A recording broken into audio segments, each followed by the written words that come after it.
Your body cams will be transmitting that.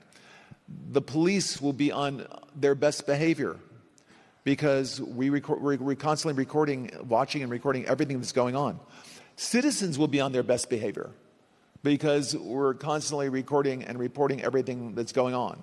When you come to government and what government's doing, there are artificial intelligence tools, and some of them I know that Oracle have developed around financial management for government. But also, tell us a bit about because you're right at the forefront of this revolution, what it means for what government should do in terms of its digital infrastructure, digital ID, data centers, and so on.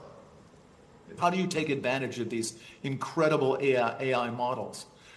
And the first thing a country needs to do is to unify all of their data so it can be consumed and used by the AI model.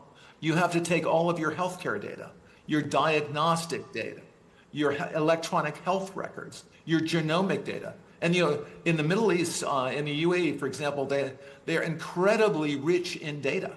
They have a lot of population data. The NHS in the UK has an incredible amount of population data, but it's fragmented.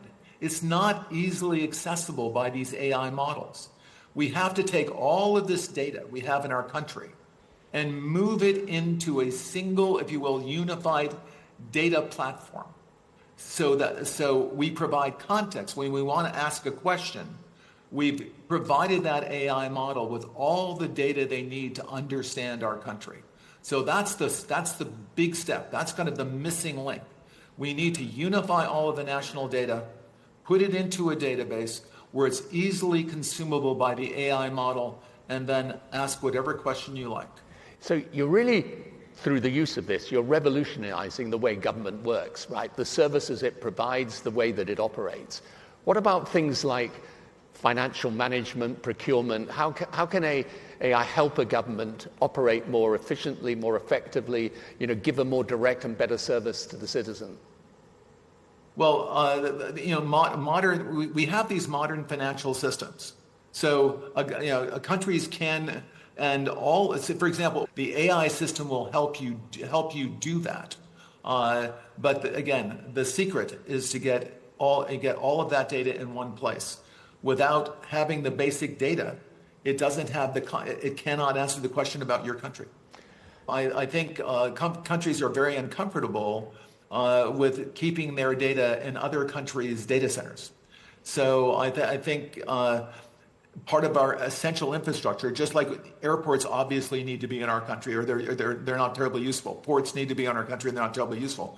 Data centers, because of the privacy requirements around the data, need to be in our countries, or they're not terribly useful. They need to be in our countries, but they also need to be secure.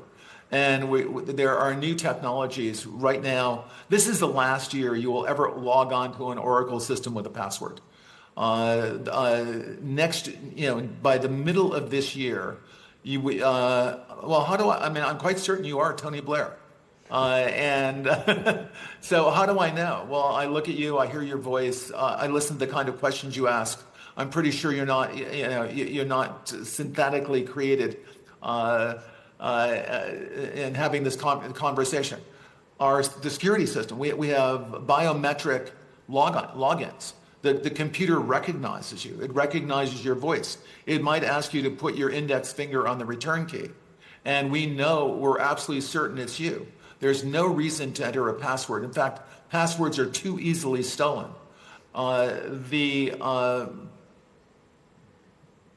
data centers and data is being taken hostage all over the world. The ransomware business is a very, very good business. It's getting bigger and better every year. We tend not to talk about it because the American FBI has a simple advice to someone whose data has been ransomed. Just pay them because there's nothing we can do about it. But there is something we can do about it. Not after the data is stolen, but before the data is stolen.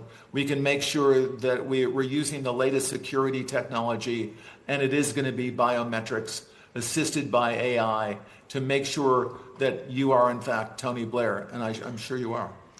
Now, I would love to have lived to be 150 years old. Well, there's an amazing opportunity to reimagine the state, the way that government functions, and the service that it can provide for its citizens.